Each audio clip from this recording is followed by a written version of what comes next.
I'm Dorothy Cascerceri, and tonight on Celebrity Corner, the always outspoken millionaire matchmaker Patti Stanger tells me why she's wearing a promise ring, plus her top tips for finding Mr. Right. And it's Throwback Thursday. We go back in the day before the stars were rich and famous. You won't believe what some of them were doing before they were making millions. Plus, want a J-Lo booty? I know I do. But it's summertime, and that means vacation. How to get a rockin' celeb body on the go. And you know what this means, the Zoya nail polish giveaway. This week, it's 200 bottles of this hot pink color I'm wearing called Lola. Later in the show, I'll give you all the details on how to win. That's all next on Celebrity Corner. So let's get this party started. Cue the open. Entertainment editor Dorothy Cascerceri. Here to discuss that and more is Dorothy Cascerceri. Pay attention to every word Dorothy says. Hey, I'm Wayne Brady, and I'm here with the beautiful Dorothy Cascerceri here on Celebrity Corner. Hey, I'm Dorothy Cascerceri, and welcome to Celebrity Corner. We have a great show for you tonight. Let's first start with hot Hollywood headlines.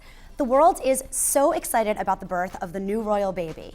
But Prince William's childhood bodyguard, Ken Worth, just gave an interview that was hopefully eye-opening for the young couple and a little bit scary. He cautioned that kidnapping is a much bigger concern nowadays than it used to be 20 years ago when William and Harry were young. Well, the world certainly has been changing.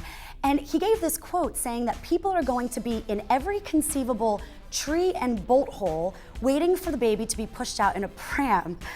Oh gosh, I feel like I should have just read that in a British accent or something.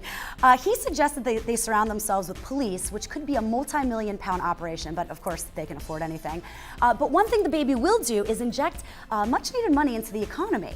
It's an estimated $40 million that the baby's going to bring in royal baby memorabilia and celebrations this summer, and $60 million of that is actually going to be spent by Americans, Canadians, and Australians.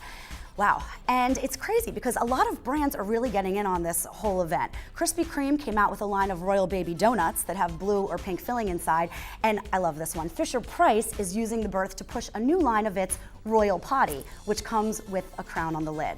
That's taking potty training to a whole new level. Moving right along, Mariah Carey, she had a rough weekend.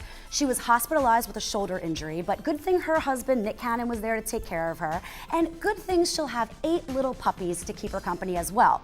Now, she also made news this week because she gave her 3 new puppies some pretty crazy names. But let's start first with the names of the 5 Jack Russells she already owns. Okay, there's Cha-Cha, Jackie Lamb Chops, Jill E. Beans, E being the middle initial, Squeak E. Beans, same type of thing, and JJ. Well, JJ is kind of normal, but anyway, she took to Twitter to ask her fans to come up with the names for the additional 3 dogs, and here's what she came up with. I mean, this is just crazy.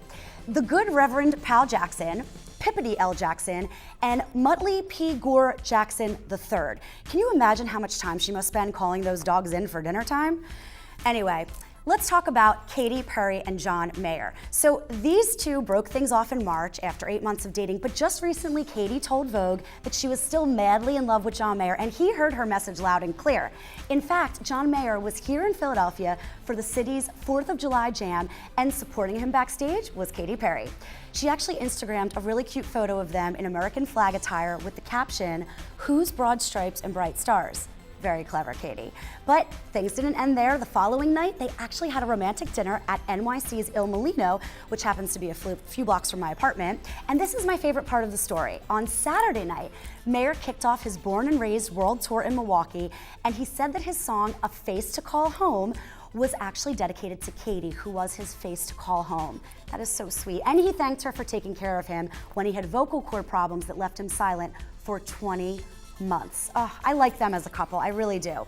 So they're back on, but another couple is totally Splitsville. George Clooney and Stacy Keibler. I mean, same story, different day, right? How many women has George Clooney dated where, you know, they want to go to the next step, they want to get the ring, and George says, no thanks, I want to be a bachelor for the rest of my life. So sorry, Stacy, but you had to have seen this coming. Anyway, last week you saw on the show that I had Botox for the first time right here on air. New York City plastic surgeon Dr. Eric Sade came up and he actually finished up my head backstage. He put a little bit in my forehead, a little bit on my crow's feet. I wasn't really sure how I felt about the whole thing. I don't know if I really needed it. I mean, but I was curious about it. I've been talking about celebs that get Botox all the time, and I just wanted to see what it was all about. So far, I'm liking the results for sure. I don't know if I'll go back, but only time will tell.